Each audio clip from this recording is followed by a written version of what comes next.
அவர்களின் பள்ளி வருகையையும் கற்றல் திறனும் உயர்ந்துள்ளதை மாநில திட்டக்குழுவின் ஆய்வுகள் உணர்த்துகின்றன. பெண் கல்வியை ஊக்குவித்து அவர்களின் உயர்கல்வியை உறுதி செய்யும் விதமாக 6ஆம் வகுப்பு முதல் 12ஆம் வகுப்பு வரை அரசு பள்ளிகளில் பயின்று பட்டப்படிப்பு, பட்டய படிப்பு மற்றும் தொழிலாளர் கல்வி என உயர்கல்வியை தொடரும் மாணவிகளுக்கு மூவலூர் ராமாமிர்தம் அம்மையார் புதுமை பெண் திட்டத்தின் மூலம் மாதந்தோறும் ரூபாய் 1000 உதவித்தொகை வழங்கப்பட்டு வருகின்றது. இதன் மூலம் உயர்கல்வியில் சேரும் மாணவிகளின் விகிதம் அதிகரித்து இடைநிற்றல் பெருமளவு குறைந்துள்ளது. நாட்டிலேயே அதிக அளவாக உயர்கல்வி சேர்க்கையை தமிழ்நாடு பெற்றுள்ளது.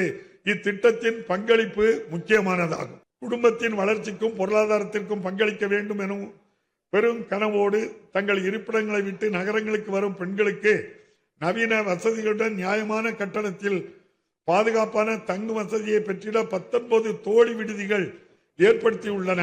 இத்தகைய திட்டங்கள் மூலம் இந்தியாவிலேயே தொழிற்சாலைகளில் பணிபுரியும் பெண் ஊழியர்களை அதிகமாக கொண்ட 40.3% மாநிலமாக தமிழ்நாடு திகழ்கிறது. முத்தமிழறிஞர் கலைஞர் அவர்களின் காலத்தில் தொடங்கப்பட்ட மகளிர் சுய உதவி குழு இயக்கம் இன்று ஆள்போல் தலைத்து ஒரு மாபெரும் மக்கள் இயக்கமாக மாண்புமிகு துணை முதலமைச்சர் அவர்களின் சீரிய தலைமையின் கீழ் இயங்கி வருகிறது. தமிழ்நாடு மகளிர் மேம்பாடு நிறுவனத்தின் கீழ் மொத்தம் 4.9 லட்சம் சுய உதவி குழுக்கள் ஊரக மற்றும் நகர்ப்புற பகுதிகளில் செயல்பட்டு வருகின்றன. கடந்த 5 ஆண்டுகளில் 1,34,000 கோடி ரூபாய் வங்கிக் கடனாக மகளிர் சுய உதவி குழுக்கு வழங்கப்பட்டுள்ளது. வயது முதிர்ந்தோர் மற்றும் மாற்றுத்திறனாளிகளின் நலனை கருத்தில் கொண்டு பொது விநியோக திட்டம் பொருட்களை அவர்களின் இல்லத்திற்கே சென்று வழங்கிடும் பொருட்டு மாண்புமிகு முதலமைச்சர் தாய்மானவர் திட்டத்தை இந்த அரசு அறிமுகப்படுத்தியுள்ளது. இத்திட்டத்தின் கீழ் 18,37,000 குடும்ப அட்டைகளில் உள்ள 27,55,000 வயது முதிர்ந்தோர் மற்றும் மாற்றுத்திறனாளிகள் பயனடைந்து வருகிறார்கள். பகல் நேரங்களில் வயது முதிர்ந்தோரின் பாதுகாப்பு மற்றும் அவர்களுக்கு ஆதரவான சூழலை உறுதி செய்யும் பொருட்டு அன்புள்ளம் கொண்ட நமது மாண்புமிகு முதலமைச்சர் அவர்களின் வழிகாட்டுதலின்படி 25 அன்பு சோலை இல்லங்கள் உருவாக்கப்பட்டு தமிழ்நாடு முழுவதும் செயல்பட்டு வருகின்றன. ஆதிதிராவிடர் பழங்குடியினர் கல்வி மற்றும் சமூக முன்னேற்றத்தின் முன்னெடுப்புகளுக்கு தனி கவனம் செலுத்தப்பட்டு பல்வேறு முன்னோடி திட்டங்கள் செயல்படுத்தப்பட்டு வருகின்றன. அண்ணல் அம்பேத்கர் அவர்களின் பிறந்த நாளை சமத்துவ நாளாக நமது அரசு கடைபிடித்து வருகிறது. தமிழ்நாட்டின் பழங்குடியினர் மொழி வளங்கள் முறையாக ஆவணப்படுத்தப்பட்டு வருகின்றன. மேலும் ஆதிதிராவிடர் மற்றும் பழங்குடியின மக்களின் சமூக பொருளாதார நிலையை உயர்த்த இதுவரை 3 லட்சம் இலவச வீட்டுமனை இணையவழி பட்டாக்கள் வழங்கப்பட்டுள்ளன. அயோத்திதாச பண்டிதர் குடியிருப்பு மேம்பாட்டு திட்டத்தின் கீழ் ஆதிதிராவிட மக்கள் வசிக்கும் பகுதிகளில் ரூபாய் 1000 கோடி மதிப்பிலான உட்கட்டமைப்பு வசதிகள் உருவாக்கப்பட்டு வருகின்றன. மேலும் பழங்குடியினர் வாழும் பகுதிகளை மேம்படுத்துவதற்காக தொல்குடி திட்டத்தின் மூலம் ரூபாய் 1000 கோடி மதிப்பில் உள்கட்டமைப்பு வசதிகள் மேம்படுத்தப்பட்டு வருகின்றன. பழங்குடியினருக்கான 315 கோடி ரூபாய் மதிப்பில் 7,255 வீடுகள் கட்டப்பட்டுள்ளன. இது மட்டுமல்லாது 246 கிராம அறிவுசார் மையங்கள் ஆதிதிராவிடர் மக்களுக்கும் பயனளிக்கும் வகையில் தேவையான வசதிகளுடன் அவர்களின் வாழ்விடங்களிலேயே அமைக்கப்பட்டு வருகின்றன. முதலமைச்சரின் ஆதிதிராவிடர் மற்றும் பழங்குடியினர் சமூக பொருளாதார மேம்பாட்டிற்கான தொழில் முனைவோர் திட்டம் CM அறை தொடங்கப்பட்டதில் இருந்து இதுவரை 8,440 பயனாளிகளுக்கு 164 கோடி ரூபாய் மானியம் மட்டும் வழங்கப்பட்டுள்ளது. கடந்த 5 ஆண்டுகளில் நன்னிலம் மகளிர் நிலமடமை திட்டத்தின் கீழ் 1026 ஆதிதிராவிட மகளிருக்கு ரூபாய் 50 கோடி மானியம் அளிக்கப்பட்டு அவர்கள் தற்போது நில உடைமையாளர்களாக உயர்ந்துள்ளனர். அவர்களின் குடியிருப்பு வசதி மற்றும் வாழ்வாதாரத்தினை மேம்படுத்தும் நடவடிக்கைகளில் சிறப்பு கவனம் செலுத்தப்பட்டு வருகிறது. அண்ணல் அம்பேத்கர் அயலக கல்வி திட்டத்தின் கீழ் அதிகபட்ச உதவித்தொகையாக 36 லட்சம் ரூபாய் உயர்த்தப்பட்டுள்ளது. இத்திட்டம் அறிமுகப்படுத்தப்பட்ட 2003ஆம் ஆண்டு முதல் 2021ஆம் ஆண்டு வரை மிக மிக குறைவாக 6 மாணவர்களே மட்டுமே பயனடைந்தனர். ஆனால் 2021ஆம் ஆண்டிலிருந்து இதுவரை 385 ஆதிதிராவிட மற்றும் பழங்குடியின மாணவர்களுக்கு 162 கோடி ரூபாய் உதவித்தொகை அளிக்கப்பட்டு அவர்கள் உலகெங்கிலும் உள்ள பல்வேறு புகழ்பெற்ற பல்கலைக்கழகங்களில் பயின்று வருகின்றனர். ஆதி திராவிட குடியிருப்புகளை குறிக்க பொதுவாக பயன்படுத்தப்படும் காலனி என்ற சொல் ஆதிக்கத்தின் அடையாளமாகவும் தீண்டாமையின் குறியீடாகவும் மாறிவிட்டதால் அச்சொல்லை அதிகாரப்பூர்வ ஆவணங்களில் இருந்தும் பொது பயன்பாட்டில் இருந்து நீக்குவதற்கு இந்த அரசு ஆணையிட்டுள்ளது. இதன் மூலம் பிறப்பினால் அனைவரும் சமம் செய்யும் தொழிலில் காட்டுகின்ற திறமையில் மட்டுமே வேறுபாடு காண முடியும் என்று ஐயன் திருவள்ளூரின் வாக்குக்கு மாண்புமிகு முதலமைச்சர் அவர்கள் செயல் வடிவம் அளித்துள்ளார்கள். அறியாமையால் இளைஞர்களின் பாதங்கள் அழிவு பாதையில் பயன்பட்டுவிடக் கூடாது என்பதற்காக போதைப் பொருட்கள் இல்லாத தமிழ்நாடு இயக்கம் இளைஞர்தம் அற உணர்வை வளர்த்திடும் வகையில் தந்தை பெரியார் நினைவு சொற்பொழிவு, மாநில அளவிலான சமூக நீதி பயிலரங்கம் போன்ற முன்னோடி திட்டங்கள் செயல்படுத்தப்பட்டு வருகின்றன. அரசு பள்ளி மாணவர்களுக்கு இளநிலை தொழிற்கல்வி படிப்புகளில் 7.5% உள்ஒதுக்கீடு அளிக்கும் திட்டத்தின் கீழ் கல்லூரிகளில் சேரும் மாணவர்களின் கல்வி, விடுதி மற்றும் போக்குவரத்து ஆகியவற்றுக்கான கட்டணத்தையும் அரசே ஏற்றுக்கொள்கிறது. இம்முன்னோடி திட்டத்திற்கு கடந்த 5 ஆண்டுகளில் 36,419 மாணவர்கள் பயன்பெறும் வகையில் 703 கோடி ரூபாய் நிதி ஒதுக்கம் செய்யப்பட்டுள்ளது. தேசிய நிறுவன தரவரிசை கட்டமைப்பின் NIRF இந்திய அளவில் உள்ள முதல் 100 உயர்கல்வி நிறுவனங்களில் 17 நிறுவனங்கள் அமையப்பெற்று தமிழ்நாடு தொடர்ந்து முதலிடத்தினை பெற்று வருகிறது. பெருந்தலைவர் காமராஜர் கல்லூரி மேம்பாட்டு திட்டத்தின் கீழ் கடந்த 4 ஆண்டுகளில் 909 கோடி ரூபாய் மதிப்பீட்டில் அரசு பொறியியல், கலை, அறிவியல் மற்றும் பல வகை தொழில்நுட்ப கல்லூரிகளில் கூடுதல் வகுப்பறைகள், ஆய்வகங்கள், பணிமனைகள், தகவல் தொழில்நுட்பம் உள்ளிட்டவை அனைத்து உட்கட்டமைப்பு வசதிகளையும் மேம்படுத்தும் நடவடிக்கைகள் மேற்கொள்ளப்பட்டு வருகின்றன. மேலும் இவ்வரசின் மிகப்பெரிய சாதனைகளில் ஒன்றாக கடந்த 5 ஆண்டுகளில் 36 கலை மற்றும் அறிவியல் கல்லூரிகள் புதிதாக துவக்கப்பட்டுள்ளன. வளர்ந்து வரும் தகவல் தொழில்நுட்ப யுகத்தில் நம் மாணவர்கள் செயற்கை நுண்ணறிவு உட்பட தொழில்நுட்ப துறையில் உள்ள வாய்ப்புகளை முழுமையாக பயன்படுத்திடவும் அத்துறையில் அரிய சாதனை படைத்திடவும் தமிழ்நாட்டில் உள்ள அறிவியல், பொறியியல், வேளாண்மை மற்றும் மருத்துவம் உட்பட பல்வேறு கல்லூரிகளில் பயின்று வரும் 10 லட்சம் மாணவர்களுக்கு இந்த ஆண்டில் 2172 கோடி ரூபாய் மதிப்பீட்டில் மடிக்கணினிகள் வழங்கப்பட்டு வருகின்றன. அரசின் இத்தகைய முயற்சியின் மாணவர்கள் அறிவுத்திறனை மேம்படுத்துவதுடன் உலகளாவிய போட்டித்திறன் கொண்ட மனித வளமாக அவர்களை உருவாக்கும் ஒரு வலுவான அடித்தளமாக திகழ்கிறது. அறிவு, தொழில்நுட்பம், புத்தாக்க முயற்சிகளை தொடர்ந்து ஊக்குவிப்பதன் மூலம் தமிழ்நாடு மேலும் முன்னேறி இந்தியாவின் வளர்ச்சி பயணத்தில் முன்னணி மாநிலமாக தமிழ்நாடு விளங்கும் என்பதில் எந்தவித ஐயமும் இல்லை. மாணவர்தம் உயர்கல்விக்கு உதவும் வகையில் புதுமை பெண், தமிழ் புதல்வன் ஆகிய திட்டங்களின் கீழ் மாதந்தோறும் 1000 ரூபாய் வழங்கி அவர்களது கல்வி செலவில் ஏற்படும் பற்றாக்குறை தணிக்கப்படுகிறது. இத்திட்டங்களின் மூலமாக 12 லட்சத்துக்கும் மேலான மாணவ மாணவியர்கள் பயன்பெற்று வருகின்றனர். இத்திட்டங்களுக்கு கடந்த 5 ஆண்டுகளில் இந்த அரசு 1831 கோடி ரூபாய் ஒதுக்கீடு செய்துள்ளது. 2021-22 ஆண்டில் ஆட்சி அமைந்த தொடக்கத்திலேயே கொரோனா பெருந்தொற்று காரணமாக பள்ளி படிப்பில் ஏற்பட்ட தொய்வை சரி செய்து இடைநிற்றலை குறைக்க தன்னார்வலர்கள் உதவியுடன் மாணவர்களின் இல்லத்துக்கே சென்று கல்வி வழங்க இல்லம் தேடி கல்வி திட்டம் அறிமுகப்படுத்தப்பட்டது. 1 முதல் 5 வகுப்பு வரை பயிலும் மாணவர்கள் எண்ணையும் எழுத்தையும் பழுதர கற்க உதவும் எண்ணும் எழுத்தும் திட்டமும், வாசிப்பதில் ஆர்வத்தை தூண்டுவதற்காக வாசிப்பு இயக்கமும் தொடங்கப்பட்டன. தகைசால் பள்ளிகள், கலை திருவிழா, உயர் தொழில்நுட்ப ஆய்வகங்கள், திறன்மிகு வகுப்பறைகள், தொழிற்கல்வி பாடத்திட்ட மறுசீரமைப்பு, ஆசிரியர்களுக்கு கைக்கணி என பல்வேறு முன்னெடுப்புகள் பள்ளிக்கல்வித்துறையில் மேற்கொள்ளப்பட்டுள்ளன. பேராசிரியர் அன்பழகன் பள்ளி மேம்பாடு திட்டத்தின் கீழ் வகுப்பறைகள், ஆய்வகங்கள், தகவல் தொழில்நுட்பங்கள் முதலிய உள்கட்டமைப்பு வசதிகள் மேம்படுத்தப்பட்டு வருகின்றன. தமிழ்நாட்டில் தொடக்க மற்றும் நடுநிலை பள்ளிகளின் கட்டமைப்பினை மேலும் வலுப்படுத்தும் வகையில் கடந்த 5 ஆண்டுகளில் 4247 பள்ளி கட்டிடங்கள் கட்டுமானத்திற்காக 1359 கோடி ரூபாய் ஒதுக்கீடு செய்யப்பட்டு பணிகள் மேற்கொள்ளப்பட்டு வருகின்றன. இது மட்டுமன்றி பள்ளிகளுக்கு புத்துயிர் அளித்திட 678 கோடி ரூபாய் மதிப்பீட்டில் பணிகள் மேற்கொள்ளப்பட்டுள்ளன. திசைதோறும் திராவிட முத்தமிழறிஞர் மொழிபெயர்ப்பு திட்டம், இளந்தளிர் இலக்கிய திட்டம், நாட்டுடைமையாக்கப்பட்ட நூல்கள் வெளியீடு என பல்வேறு முன்னெடுப்புகள் மூலம் தமிழ் பண்பாட்டை பேணி வளர்த்திடவும் அறிவு செல்வங்களான நூல்கள் வெளியிடப்பட்டு வருகின்றன. இலக்கிய திருவிழாக்கள், நூலகங்கள் போன்றவற்றின் வாயிலாக அறிவு பரவலாக்கமும் தொடர்ந்து நடைபெற்று வருகிறது. பள்ளி கல்வியை பரிவுடன் வளர்த்தெடுக்கும் பன்முகத்தன்மையிலான முயற்சிகள் வாயிலாக கல்விக்கான வலுவான அடித்தளம் இடப்படுகிறது. இளைஞர்களின் ஆற்றலை முழு அளவில் பயன்படுத்தி விளையாட்டு வீராங்கனைகளின் வளர்ச்சியை ஊக்குவிப்பதுடன் மாநிலத்தின் பெருமையையும் உலகறிய செய்யும் பரந்துபட்ட உட்கமைப்பை வசதிகள் நமது அரசால் மேற்கொள்ளப்பட்டு வருகின்றன. திறமை வாய்ந்த விளையாட்டு வீரர்களை அடையாளம் காணவும் அடையாளம் காணப்பட்ட வீரர்கள் விளையாட்டுகளில் முழுமையாக ஈடுபட தேவையான களங்களை அமைத்து தருவதிலும் அவர்களுக்கு தேவையான பயிற்சிகளை தருவதிலும் அரசு ஆர்வத்துடன் பல்வேறு நடவடிக்கைகளை மேற்கொண்டு வருகிறது.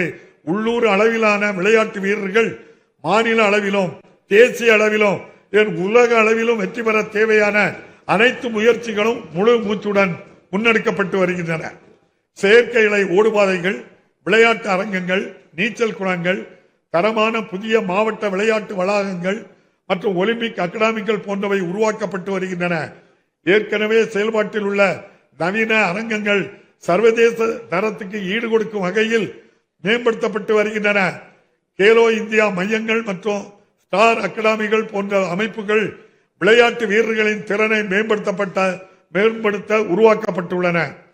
விளையாட்டு வீரர்களின் உடற்திறனை பாதுகாப்பதில் தனி அக்கறை காட்டு இந்த அரசு ஒருங்கிணைந்த விளையாட்டு அறிவியல் மையங்களை அமைத்துள்ளது. தமிழ்நாடு ஸ்போர்ட்ஸ் ஆடுகளம் செயலி, டாக்டர் கலைஞர் விளையாட்டு தொகுப்புகள் வழங்குதல், தமிழ்நாடு வாகையர் அறக்கட்டளை, தமிழ்நாடு சாம்பியன்ஸ் பவுண்டேஷன் போன்ற முன்னெடுப்புகள் மேற்கொள்ளப்பட்டுள்ளன. முத்தாய்ப்பாக சென்னை செம்மஞ்சேரியில் உலக தரத்திலான விளையாட்டு நகரத்தினை ரூபாய் 261 கோடி மதிப்பீட்டில் அமைப்பதற்கான நடவடிக்கைகள் மேற்கொள்ளப்பட்டு வருகின்றன. கடந்த 5 ஆண்டுகளில் தொழிலாளர் நலத்துறையின் மூலம் நடத்தப்பட்ட 2437 வேலைவாய்ப்பு முகாம்களில் 3 லட்சத்துக்கும் மேலான இளைஞர்கள் தனியார் நிறுவனங்களில் பணி நியமனங்கள் பெற்றுள்ளனர்.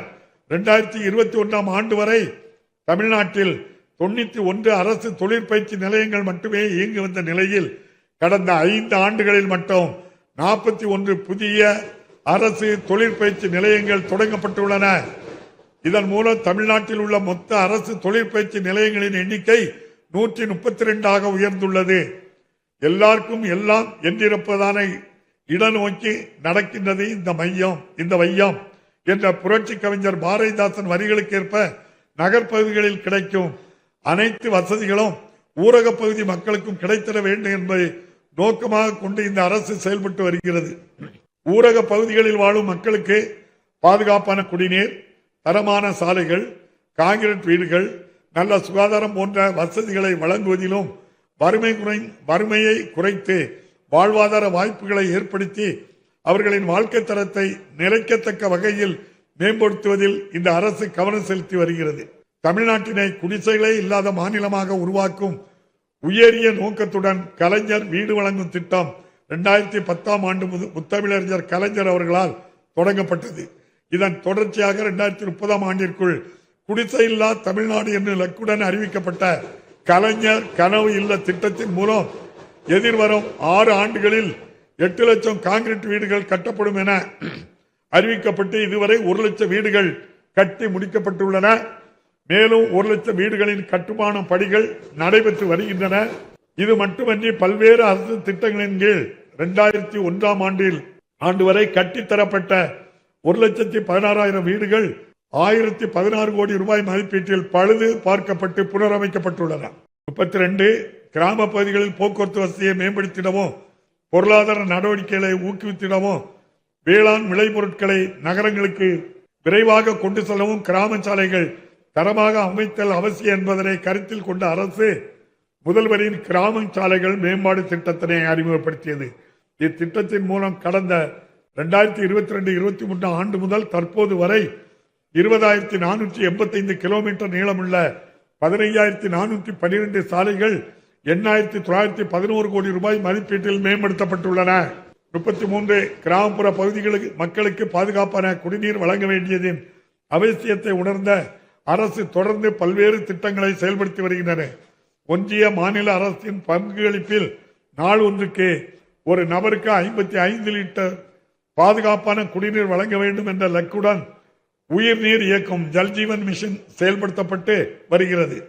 இத்திட்டத்தின் கீழ் தமிழ்நாட்டில் ஊரக பகுதிகளில் உள்ள 1,12,00,000 வீடுகளுக்கு இதுவரை குடிநீர் குழாய் இணைப்புகள் வழங்கப்பட்டுள்ளன. தேசிய அளவில் உயிர்நீர் இயக்கத்தை சிறப்பாக செயல்படுத்தியமைக்கு ஒன்றிய அரசு தமிழ்நாடு அரசுக்கு விருது அளித்து பாராட்டியுள்ளது குறிப்பிடத்தக்கது. இவ்வளவு சிறப்பாக தமிழ்நாடு அரசு செயல்பட்டு இருப்பினும் தமிழ்நாட்டுக்கு இத்திட்டத்தினை செயல்படுத்த விடுவிக்க வேண்டிய 3,112 கோடி ரூபாய் நிதியினை ஒன்றிய அரசானது கடந்த 1.5 ஆண்டுகளாக விடுவிக்கவில்லை. மேலும் எந்த ஒரு புதிய திட்டத்திற்கும் அனுமதியும் அளிக்கப்படவில்லை. எனவே மிகவும் முக்கியமான இத்திட்டத்திற்கு தேவையான நிதி ஆதாரங்களை ஒன்றிய அரசு விரைவில் வழங்கிட தமிழ்நாடு அரசு வலியுறுத்தியுள்ளது. அனைத்து கிராம அண்ணா மறுமலர்ச்சி திட்டம் 2 கீழ் ஒவ்வொரு கிராம ஊராட்சிக்கும் தேவையான அடிப்படை வசதிகள் ஏற்படுத்திட குறைந்தபட்ச அடிப்படை நிதியாக தலா 30 லட்சம் ரூபாயும் செயல்திறன் ஊக்க நிதியாக 5 லட்சம் ரூபாயும் வழங்கப்படுகிறது. இத்திட்டத்தின் கீழ் ஊரக பகுதிகளில் ஏற்கனவே கட்டப்பட்டுள்ள 10,417 நூலகங்கள் 163 கோடி ரூபாய் மதிப்பீட்டில் புனரமைக்கப்பட்டுள்ளன. 35 அடுத்தபடியாக இந்த அரசின் மிகப்பெரிய சாதனைகளில் ஒன்றாக வருவாய்த்துறை மூலம் தாங்கள் குடியிருக்கும் அணைக்கு உரிமையின்றி இருந்த லட்சக்கணக்கான குடும்பங்களுக்கு வீட்டுமனை பட்டா வழங்கியதன் மூலம் இந்த அரசு அவர்களது வாழ்நாள் கனவை நிறைவேற்றியுள்ளது. சென்னை மற்றும் மாநிலத்தின் நகர்ப்பகுதிகளில் உள்ள குடியிருப்பு ஆக்கிரமிப்புகளை ஒருமுறை சிறப்பு வரைமுறைப்படுத்தும் திட்டத்தின் கீழ் இதுவரை 80,816 தகுதியான பயனாளிகளுக்கு பட்டா வழங்கப்பட்டுள்ளது.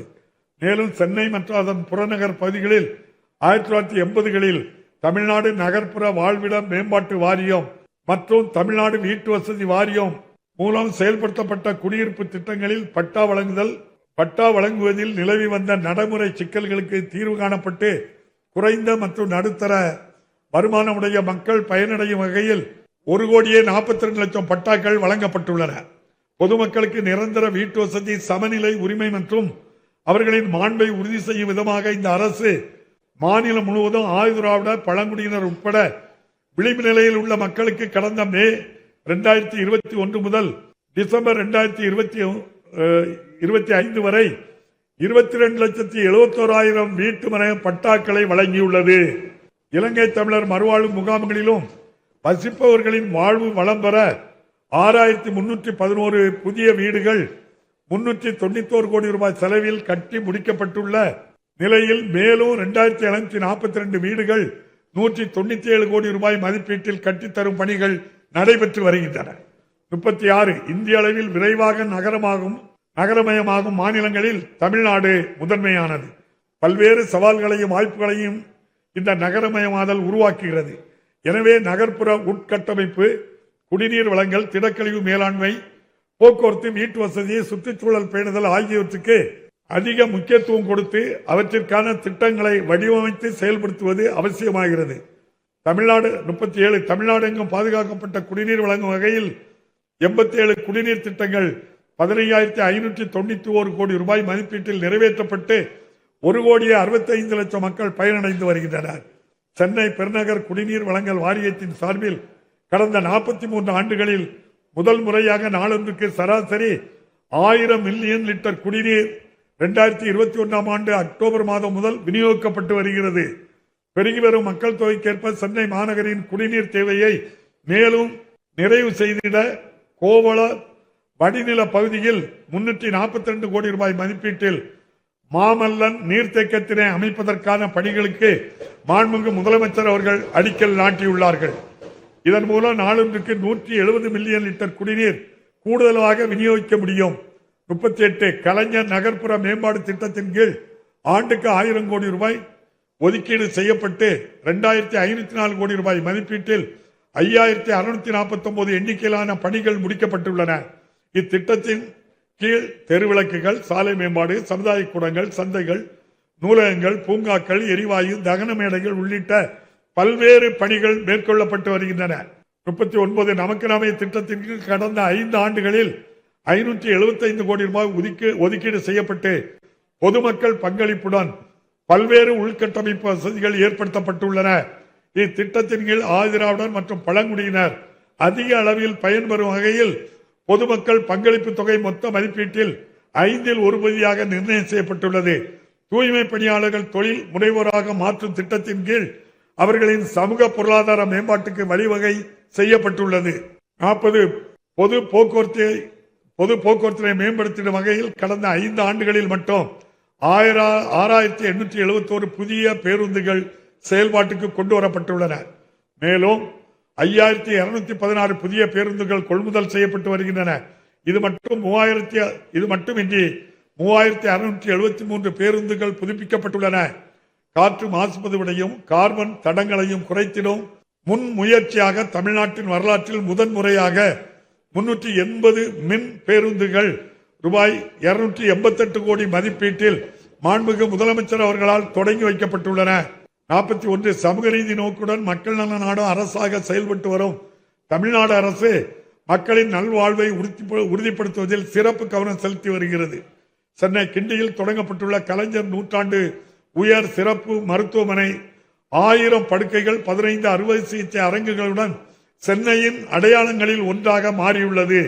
மேலும் காஞ்சிபுரம் மாவட்டம் காரப்பேட்டையில் உள்ள அறிஞர் அண்ணா நினைவு புற்றுநோய் மருத்துவமனையானது 750 படுக்கை வசதிகளுடன் 6.66 லட்சம் சதுரடி பரப்பளவில் ஒரு ஒப்புயர்வு மையமாக செயல்படுத்தப்பட்டு வருகின்றது. 42 மக்கள் நலங்காக்கும் உயிர்காக்கும் இவ் அரசின் பல திட்டங்கள் பாராட்டுக்குரியவை. முதலமைச்சரின் விரிவான மருத்துவ காப்பீடு திட்டத்தில் பயனளிக்கும் பயனாளிகளுக்கான ஆண்டு வருமானம் 1,20,000 ரூபாயாக உயர்த்தப்பட்டு 5 லட்சம் ரூபாய் வரையிலும் மருத்துவ காப்பீடு ஆண்டுதோறும் வழங்கப்படுகிறது. இத்திட்டத்தின் கீழ் 2053 சிகிச்சை முறைகள் அங்கீகரிக்கப்பட்டு கடந்த 5 ஆண்டுகளில் 6769 கோடி ரூபாய் மதிப்பிலான காப்பீட்டு தொகை அனுமதிக்கப்பட்டுள்ளது. இத்திட்டத்தால் 1,45 லட்சம் குடும்பங்கள் பயனடைந்து வருகின்றன. இன்னுயிர் காப்போம் நம்மை காக்கும் 48 திட்டத்தின் மூலம் விபத்தால் பாதிக்கப்பட்ட 4 லட்சத்துக்கும் மேற்பட்டவர்கள் நலன் பெற்றுள்ளனர். 43 நோய் நாடி நோய் முதல் நாடி அது தணிக்கும் எனும் வள்ளுவனின் வழிகாட்டலின்படி செவ்வனே செயல்பட்டு வருகிறது.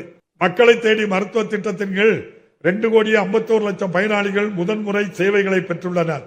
10,000க்கும் மேற்பட்ட பெண் சுகாதார தன் ஆர்வலர்கள் மூலம் அவர்களுக்கு தொடர் கவனிப்பும் அளிக்கப்பட்டு வருகின்றது. நோய்களை தொடக்க நிலையிலேயே கண்டறிந்து உரிய நேரத்தில் சிகிச்சை எடுக்க உதவும் நோக்கில் தொடங்கப்பட்ட நலங்காக்கும் ஸ்டாலின் திட்டத்தின் கீழ் தமிழ்நாடு முழுவதும் 986 சிறப்பு மருத்துவ முகாம்கள் நடத்தப்பட்டு இதன் மூலம் 15 லட்சத்திற்கும் மேலான மக்கள் உயர் சிறப்பு மருத்துவ சேவைகளை பெற்று பயனடைந்துள்ளனர். குழந்தைகள் முதல் முதியோர் வரை அனைவரின் வாழ்க்கை தரத்தினையும் மேம்படுத்தி கடைகோடி தமிழரின் முகங்களிலும் புன்னகையை மலரச் செய்திடும் நோக்கில் சமூக நீதி கொள்கைகளை கடைபிடித்து வரும் நமது அரசு மாற்றுத்திறனாளிகளின் நலன் காத்திட பல்வேறு புரட்சிகரமான திட்டங்களை தீட்டி செயல்படுத்தி வருகிறது. 45 மாற்றுத்திறன் கொண்டோரை மாற்றுத்திறனாளி என்னும் கண்ணியமான சொல்லால் குறிப்பிட வேண்டும் என்பதை அறிவுறுத்தியதுடன் மாற்றுத்திறனாளிகளுக்கான பல்வேறு நலத்திட்டங்களை அறிமுகப்படுத்திய முத்தமிழறிஞர் கலைஞரின் வழியில் நடைபோடும் இந்த அரசு மாற்று திறன் கொண்டோரின் குறைபாடுகளை தொடக்க நிலையிலேயே கண்டறிந்து உரிய சிகிச்சை மற்றும் திறன் பயிற்சி அளிப்பதன் மூலம் அவர்கள் வாழ்வாதாரத்தை மேம்படுத்தும் நோக்கத்துடன் மாற்றுத்திறனாளிகள் உரிமைகள் திட்டத்தினை தமிழ்நாடு ரைட் செயல்படுத்தி வருகிறது. மாற்றுத்திறனாளிகளுக்கு சுயதொழில் தொடங்க கடனுதவி வழங்கப்படுகிறது.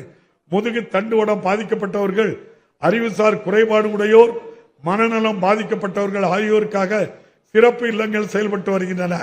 46 மாற்றுத்திறனாளிகள் வாழ்வில் மகுடம் சூட்டும் வகையில் தமிழ்நாட்டின் உள்ளாட்சி அமைப்புகளில் மாற்றுத்திறனாளிகளுக்கு நியமன முறையில் உறுப்பினராக்கும் வகையில் இந்த அரசு சட்ட திருத்தம் மேற்கொண்டுள்ளது.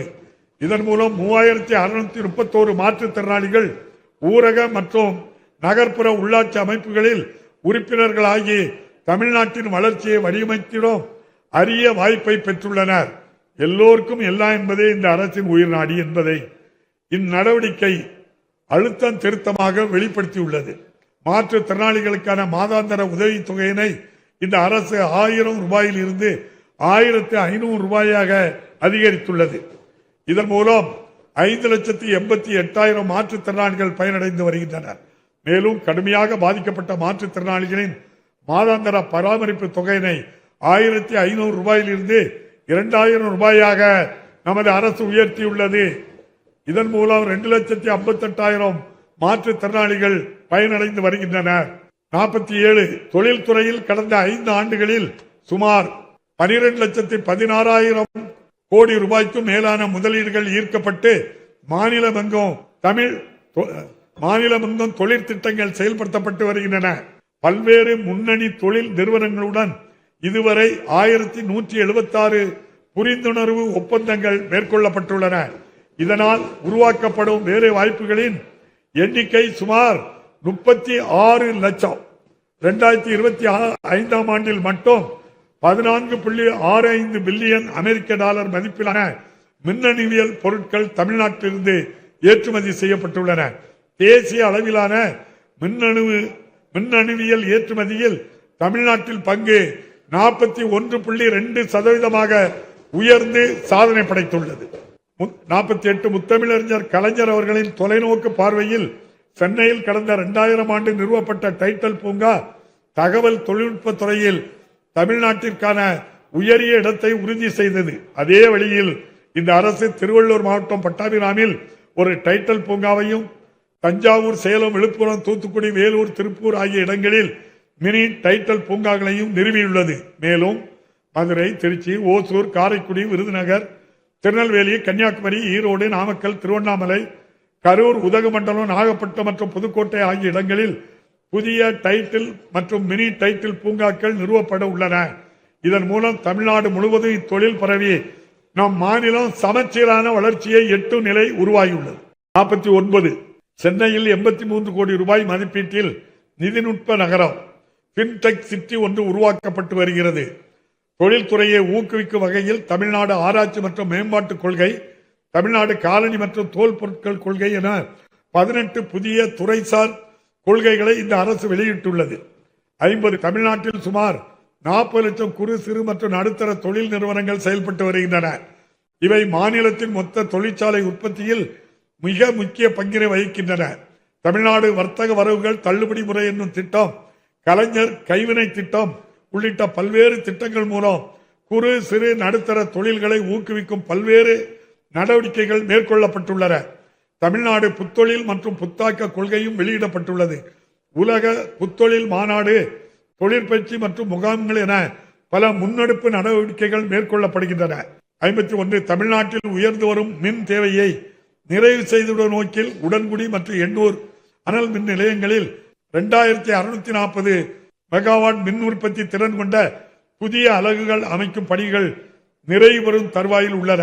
மேலும் 520 மெகாவாட் மின் உற்பத்தி திறன் கொண்ட புனல் மின் நிலையங்கள், மின்கலன் சேமிப்பு அமைப்புகள் மற்றும் நீரேற்று மின் திட்டங்கள் பல்வேறு இடங்களில் அமைக்கப்பட்டு வருகின்றன. மேலும் எண்ணூர் அனல் மின் நிலைய விரிவாக்க திட்டம், உடன்குடி அனல் மின் திட்டம் நிலை 2 மற்றும் 3 மற்றும் தூத்துக்குடி அனல் மின் திட்டம் விரிவாக்கம் ஆகியவையும் செயல்படுத்தப்பட உள்ளன. இவற்றின் மூலம் வரும் ஆண்டுகளில் தமிழ்நாட்டின் மின் உற்பத்தி திறன் 7000 மெகாவாட்டிற்கும் அதிகமாக உயரும். இது மாநிலத்தின் தொழில்துறை வளர்ச்சிக்கு பேர் உதவியாக அமையப்பெறும். 52 நமது அரசு பொறுப்பேற்றதன் பின் மேட்டூர் அணையினை பாசன வசதிக்காக ஒவ்வொரு ஆண்டும் குறித்த நேரத்தில் திறக்கப்படுவதோடு கடந்த 4 ஆண்டுகளில் 450 கோடி ரூபாய் செலவில் தூர்வாரும் பணிகளும் மேற்கொள்ளப்பட்டுள்ளதால் கடைமடை வரை நீர் சேர்ந்து வேளாண் உற்பத்தியினை அதிகரித்து விவசாயிகளின் வாழ்வினை செம்மைப்படுத்தியுள்ளது. நீர் மேலாண்மையில் முன்னிலை வகிக்கும் தமிழ்நாட்டில் கடந்த 5 ஆண்டுகளில் மட்டும் 121 தடுப்பணைகள் மற்றும் 101 அணைக்கட்டுகள் ஆகியவை சுமார் 2086 கோடி ரூபாய் மதிப்பில் அமைக்கப்பட்டுள்ளன.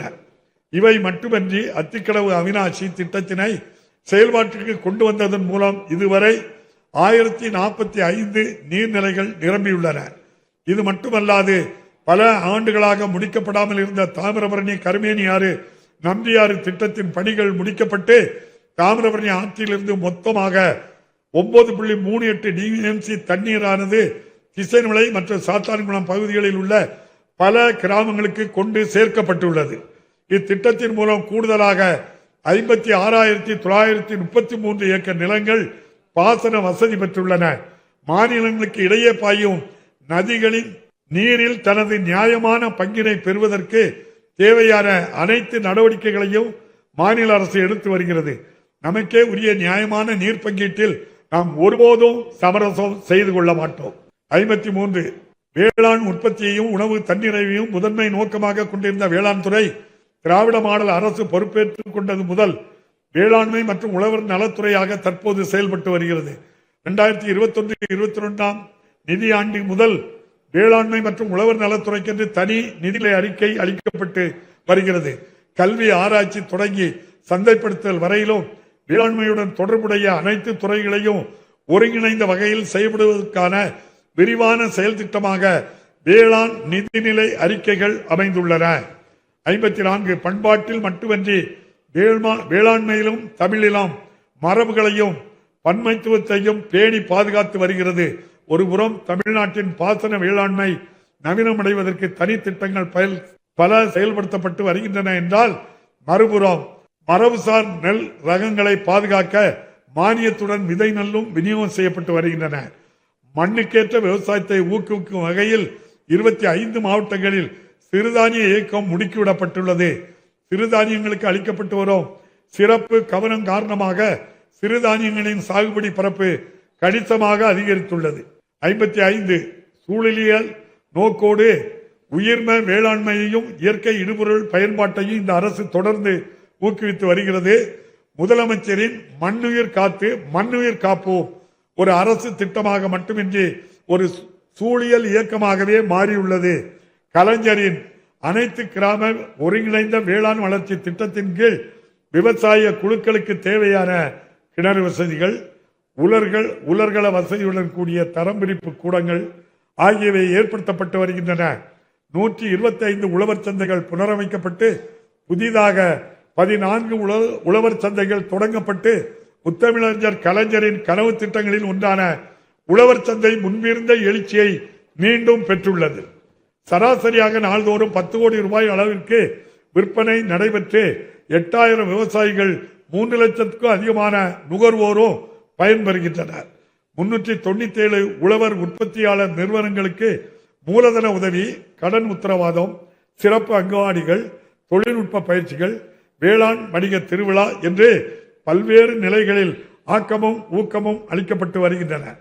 56 நெல் சாகுபடி பரப்பை அதிகரிக்க டெல்டா அல்லாத மாவட்டங்களில் சிறப்பு தொகுப்பு திட்டம், டெல்டா பகுதிகளில் குறுவை சிறப்பு தொகுப்பு திட்டம் ஆகியவை இந்த அரசு வேளாண் வளர்ச்சிக்கென அறிமுகப்படுத்திய சில சிறப்பு திட்டங்கள்.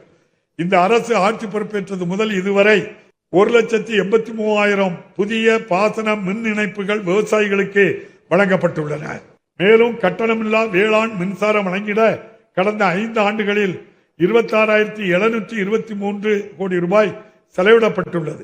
57 பசுமை போர்வை போர்த்திட சென்னை டாக்டர் ராதாகிருஷ்ணன் சாலையில் கலைஞர் நூற்றாண்டு பூங்காவை இந்த அரசு அமைத்துள்ளது. மேலும் சென்னை கிண்டியில் 118 ஏக்கர் பரப்பளவில் பல்வேறு இயற்கை சார்ந்த அனுபவங்கள் அளிக்கும் வகையில் உலக தர வாய்ந்த சுற்றுச்சூழல் பூங்கா அமைக்கப்பட உள்ளது. இவை மட்டுமன்றி மாமல்லபுரத்தில் நந்தவனம், மரபுசார் பூங்காவும், உதகமண்டலம் ரேஸ்கோர்ஸ் மைதானத்தில் ஒரு புதிய பூங்காவும் அமைக்கப்பட உள்ளன. இவை யாவும் தமிழ்நாடு எங்கும் பசுமை பரப்பை விரித்திடும் உயரிய ஒருங்கிணை அடைய உதவிகரமாக இருக்கும். 58 தொழில் வளாகங்களில் நகர்ப்புற நிலப்பகுதிகளிலும் உள்ளூர் தாவரங்கள், காற்றை சுத்திகரிக்கும் மரங்கள், மாசுகளை குறைக்கும் மர வகைகள் உள்ளடக்கிய பசுமை வளையங்களை உருவாக்கி அறிவியல் அடிப்படையில் மறுவனமாக்கும் திட்டங்களை தமிழ்நாடு அரசு செயல்படுத்தி வருகிறது. பசுமை தமிழ்நாடு இயக்கம் மூலம் வனம் மற்றும் நகர்ப்புற பகுதிகள், கடலோர மற்றும் தொழில் வளாக பகுதிகளில் அதிக அளவில் மறு சீரமைப்பு பணிகள் மேற்கொள்ளப்பட்டு வருகின்றன. கடந்த ஆண்டுகளில் 13,500 ஹெக்டேர் பரப்பு நிலம் புதிய காப்பு வனங்களாக வகைப்படுத்தப்பட்டுள்ளதோடு அலையாத்தி காடுகள் சீரமைப்பு, புயல், வெள்ளம் மற்றும் கடல் அரிப்புகளை தடுக்கும் உயிர் அரண்களை அமைத்து வருவதன் மூலம் நாட்டிலேயே முன்னோடி மாநிலமாக தமிழ்நாடு திகழ்கிறது. 2,490 ஹெக்டேர் பரப்பளவில் அலையாத்தி காடுகள் உருவாக்கப்பட்டுள்ளதோடு 1243 ஹெக்டேர் பரப்பளவிலான அலையாத்தி காடுகள் மறு சீரமைக்கப்பட்டுள்ளன. இந்தியாவிலேயே முதன்முறையாக 500 கோடி ரூபாய் செலவில் அமைக்கப்பட்டுள்ள தமிழ்நாடு காலநிலை மாற்ற இயக்கம் உயிர் பன்மை பாதுகாப்பு ஒருங்கிணைத்தல், காலநிலை மீள்திறன் மற்றும் வாழ்வாதாரங்களை உருவாக்குதல் ஆகியவற்றிற்கு ஆதாரமாக விளங்குகின்றது. 59 கடந்த 4 ஆண்டுகளில் 3 வனவிலங்கு சரணாலயங்கள், 3 பறவைகள் சரணாலயங்கள் மற்றும் 1 யானைகள் காப்பகத்தையும் இந்த அரசு அறிவிக்கை செய்ததன் மூலம் 2,86,000 ஹெக்டேர் நிலப்பரப்பு மேம்படுத்தப்பட்ட சட்ட பாதுகாப்பினை பெற்றுள்ளது. மேலும் பாக் வளைகுடாவில் 44,830 ஹெக்டேர் நீர்ப்பரப்பு கடல் பசு காப்பகமாக அறிவிக்க செய்யப்பட்டதன் மூலம் கடல் பல்லுயிர் பாதுகாப்பு வலுப்படுத்தப்பட்டுள்ளது. இந்த நடவடிக்கைகளுடன் சேர்த்து மாநிலத்தின் மொத்த நிலப்பரப்பில் மரம் மற்றும் வனப்பரப்பினை தற்போது 24.4% தேசிய இலக்கான 33% உயர்த்த பல்வேறு தொடர் முயற்சிகள் எடுக்கப்பட்டு வருகின்றன. 60 வைகை நதி நாகரிகத்தை உலகுக்கு எடுத்துக்காட்டும் வகையில் கீழடியில் அமைக்கப்பட்ட உலக தரம் வாய்ந்த அருங்காட்சியகத்தினை நாள்தோறும் ஆயிரக்கணக்கான மக்கள் பார்வையிட்டு வருகின்றனர். மேலும் ஆதிச்சநல்லூர், சிவகலை, கொற்கை அகழ்வாயுகளில் கண்டெடுக்கப்பட்ட அரிய பொருட்களை காட்சிப்படுத்தப்படும் வகையில் உருவாக்கப்பட்ட பொருணை அருங்காட்சியகம் உலகளவில் பெரும் பாராட்டை பெற்றுள்ளது.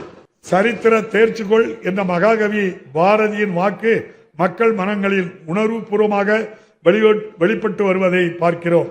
61 1000 ஆண்டுகள் பழமையான திருக்கோயில்களை புனரமைத்து பாதுகாத்திடும் வகையில் கடந்த 4 ஆண்டுகளில் 425 கோடி ரூபாய் அரசு நிதி ஒதுக்கீட்டில் 352 திருக்கோயில்களில் தொன்மை மாறாமல் திருப்பணிகள் மேற்கொள்ளப்பட்டு இதுவரை 76 திருக்கோயில்களில் திரு குடம் முழுக்குகள் நடைபெற்றுள்ளன.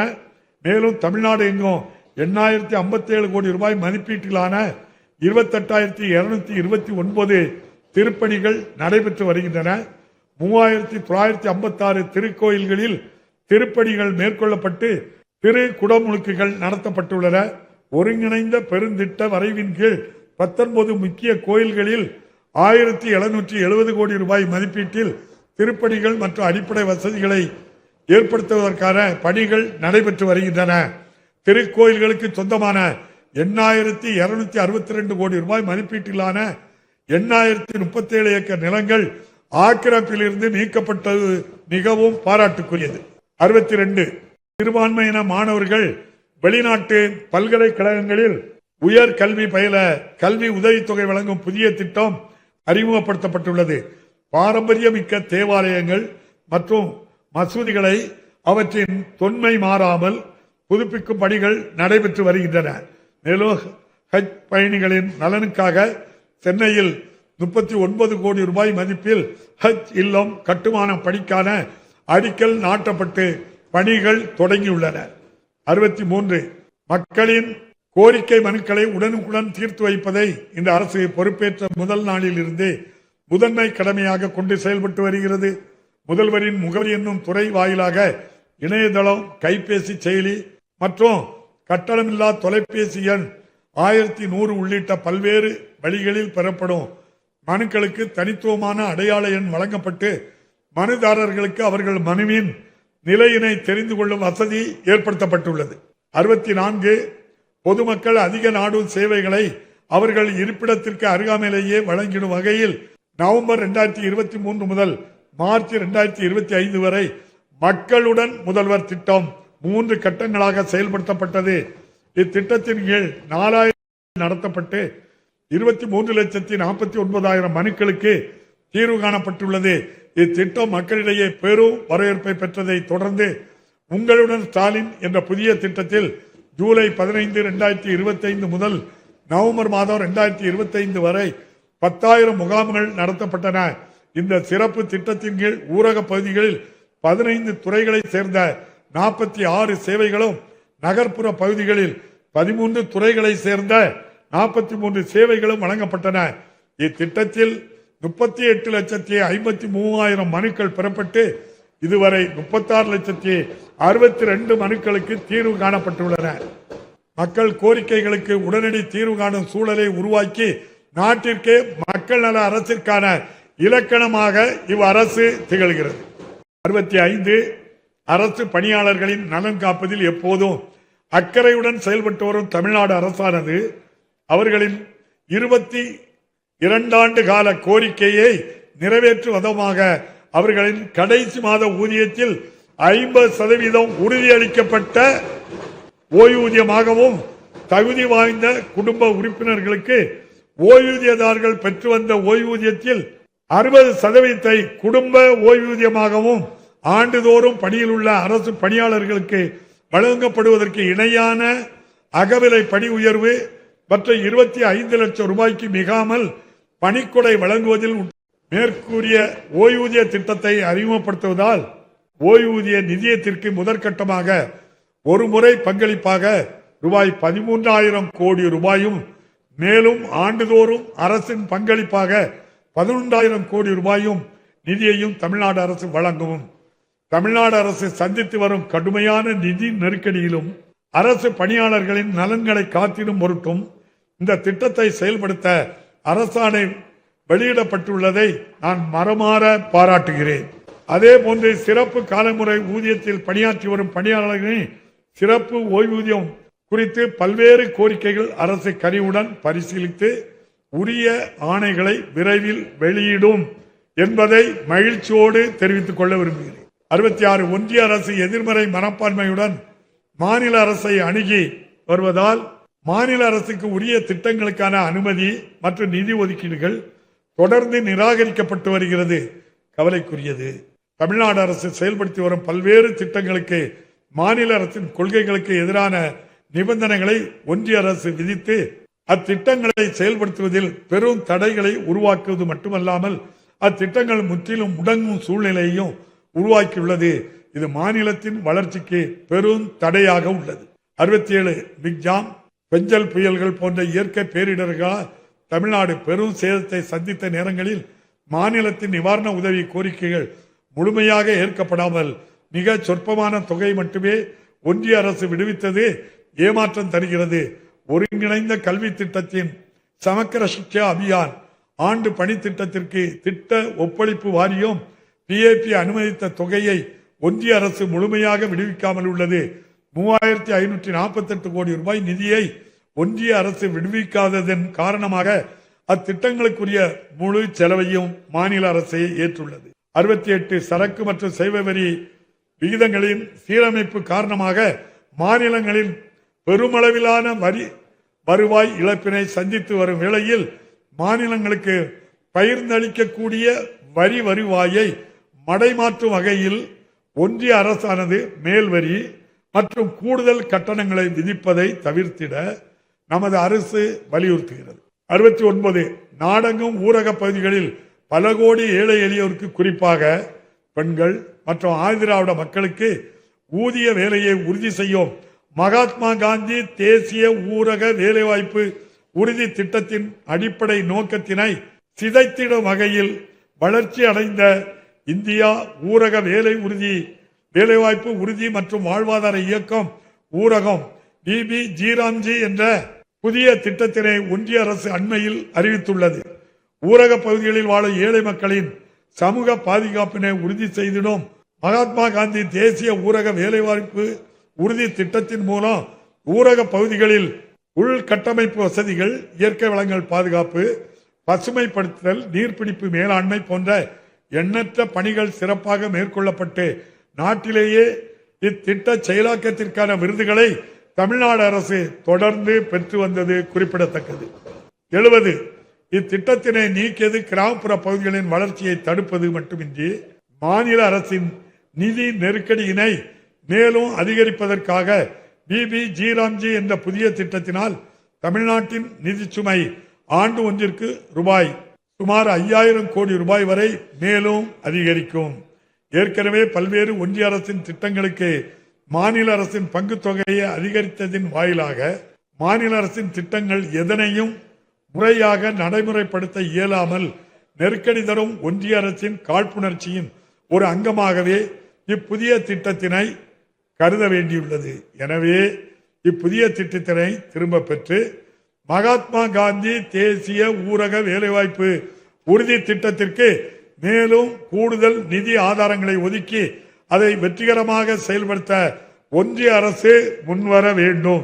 71 தமிழ்நாடு அரசின் திட்டங்களில் முத்தாய்ப்பானதாக கலைஞர் மகளிர் உரிமை திட்டம் அமைந்தது என்றதால் மகளிர் விடியல் பயண திட்டம், புதுமை பெண் திட்டம், பத்திரப்பதிவில் பெண்களுக்கான கட்டண சலுகை என மகளிர் மேம்பாட்டிற்காக இந்த அரசு அறிமுகப்படுத்திய திட்டங்களை அடுக்கிக் கொண்டே செல்லலாம். இவ்வாறாக மகளிர் நலன் மற்றும் மேம்பாட்டிற்காக இந்த அரசு செயல்படுத்தி வரும் பல்வேறு நல திட்டங்களில் பெரும்பான்மையான மாநிலத்தின் சொந்த நிதியில் இருந்து மட்டுமே செயல்படுத்தப்படுவது என்பதும் இந்த அரசுக்கு மேலும் பெருமை சேர்க்கும் ஒன்றாகும். 78 தமிழ்நாடு மீனவர்களின் பாதுகாப்பிற்கு இந்த அரசு அதிக முன்னுரிமை அளித்து வருகிறது. பாக் வளைகுடாவின் பாரம்பரிய மீன்பிடி பகுதிகளில் மீன்பிடி தொழிலில் ஈடுபடும் போது வழி தவறி இலங்கையின் கடல் எல்லைக்குள் நுழைய நேரிடும் நிகழ்வுகளில் சர்வதேச எல்லையை கடப்பதாக கூறி இலங்கை கடற்படையினர் தமிழ்நாட்டு மீனவர்கள் கைது செய்யப்படுகின்றனர். பின்னர் மாநில மற்றும் ஒன்றிய அரசுகளின் நடவடிக்கைகளால் அவர்கள் விடுவிக்கப்பட்டாலும் இடைப்பட்ட காலத்தில் அவர்கள் சிறைவாசத்தை அனுபவிக்கும் நிலையும், மீனவர்கள் விடுவிக்கப்பட்டாலும் அவர்களின் விடுவிக்கப்படாத நிலையும் நிலவுவதால் அவர்களின் வாழ்வாதாரம் மிகவும் பாதிக்கப்படுகின்றது. இந்த நீண்டகால பிரச்சனைக்கு தீர்வு காண்பதற்கான பேச்சுவார்த்தை நடத்திட கூட்டு பணிக்குழுவை மீண்டும் உயிர்ப்பித்திடவும் இருதரப்பும் ஏற்றுக்கொள்ளக்கூடிய நிலையான தீர்வை எட்டிடவும் ஒருங்கிணைந்த முயற்சிகளை ஒன்றிய அரசு மேற்கொள்ள வேண்டும் என்று இந்த அரசு வலியுறுத்தி வருகிறது. பல்வேறு நிதி நெருக்கடிக்கு இடையே ஒன்றிய அரசு உறுதியளித்தபடி உரிய நேரத்தில் தனது பங்கை விடுவிக்கும் என எதிர்பார்த்து சென்னை மெட்ரோ ரயில் திட்டத்தின் 2ஆம் கட்ட பணிகளை தடைபடாமல் நடைபெறுவதற்காக மாநில அரசே தனது சொந்த நிதியில் இருந்து திட்டத்திற்கு தேவையான நிதியை உரிய நேரத்தில் முன்னதாகவே விடுவித்து வந்தது. ஆனால் ஒன்றிய அரசு தனது பங்குகளை விடுவிப்பதில் ஏற்பட்ட காலதாமத்தால் கடந்த 2 ஆண்டுகளாக மாநிலத்தில் மற்ற பணிகளுக்கு நிதி ஒதுக்கீடு செய்வதில் பாதிப்பு ஏற்பட்டுள்ளது. மாண்புமிகு முதலமைச்சர் அவர்களின் தொடர் கோரிக்கைகளின் அடிப்படையில் ஒன்றிய அரசு சென்னை மெட்ரோ ரயில் 2ஆம் கட்ட திட்டத்திற்கு 50:50 என்ற விகிதத்தில் பங்கு மூலதன உதவி வழங்க ஒப்புதல் அளித்தது. இந்நிலையில் இத்திட்டத்திற்கான நிதியினை உரிய நேரத்தில் ஒன்றிய அரசு விடுவிக்கும் எனில் இத்திட்ட பணிகள் திட்ட காலக்கெடுவிற்கு முன்னதாகவே முடிக்கப்படும். தற்போது 74 தற்போது சென்னைக்கு அடுத்தபடியாக அதிவேகமாக வளர்ந்து வரும் 2ஆம் நிலை நகரங்களான கோயம்புத்தூர் மற்றும் மதுரை மாநகரங்களில் மெட்ரோ ரயில் திட்டத்தின் தேவையை உணர்ந்து அங்கு மெட்ரோ ரயில் திட்டத்தை நிறைவேற்ற வேண்டும் என இந்த அரசு முடிவு செய்தது. அதற்கான விரிவான திட்ட அறிக்கைகள் தயாரிக்கப்பட்டு ஒன்றிய அரசின் ஒப்புதலுக்கு அனுப்பி வைக்கப்பட்டன. எனினும் இந்த திட்ட அறிக்கைகளுக்கு ஒப்புதல் அளிக்காமல் அவற்றை ஒன்றிய அரசு திருப்பி அனுப்பியுள்ளது வருத்தம் அளிக்கிறது. கோயம்புத்தூர் மற்றும் மதுரை நகர மக்களில் 20 லட்சத்துக்கும் குறைவான மக்கள் தொகையை உள்ளதால் இத்திட்ட அறிக்கைகளுக்கு ஒப்புதல் அளிக்கப்படவில்லை என ஒன்றிய அரசு விளக்கம் அளித்துள்ளது. தகுதியின் அடிப்படையில் மற்ற மாநிலங்களில் அனுமதிக்கப்பட்ட நகரங்களுடன் ஒப்பிடும்போது அவற்றை விட பெரிய நகரங்களான கோவை மற்றும் மதுரை மெட்ரோ ரயில் திட்டங்களை நிராகரித்திருப்பதன் மூலம் மெட்ரோ ரயில் திட்டத்திலும் தமிழ்நாட்டை ஒன்றிய அரசு மாற்றாந்தாய் மனப்பான்மையுடன் அணுகும் நிலையே காணப்படுகிறது. 75 ஒன்றிய அரசின் கல்விக் கொள்கையில் வரையறுக்கப்பட்ட மும்மொழி பாடத்திட்டத்தை இந்த அரசு ஏற்கவில்லை. இதனால் தமிழ்நாட்டிற்கு விடுவிக்கப்பட வேண்டிய மானியங்கள் நிறுத்தி வைக்கப்பட்ட போதும் அதனால் பெரும் நிதிச்சுமை ஏற்பட்ட போதும் ஒன்றிய அரசின் மும்மொழி பாடத்திட்டத்தை ஏற்பதில்லை என்பதை பல்வேறு தருணங்களில் இந்த அரசு தெளிவுபடுத்தி வந்துள்ளது.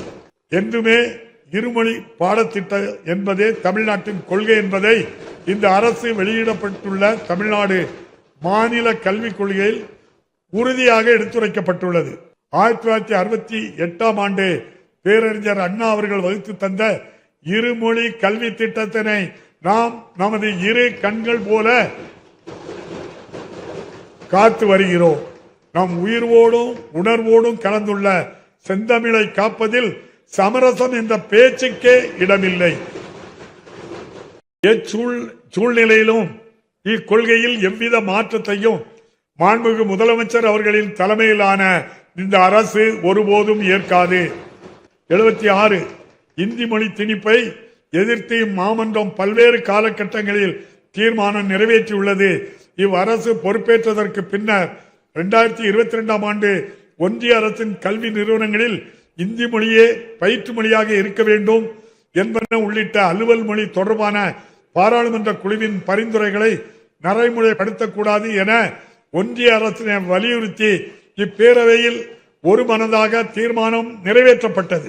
எனினும் தற்போது அனைத்து உயர்நிலை நிறுவனங்களிலும் 3ஆம் மொழி கற்பிக்க வேண்டும் என்று பல்கலைக்கழக மானிய குழு சுற்றறிக்கை வெளியிட்டுள்ளது.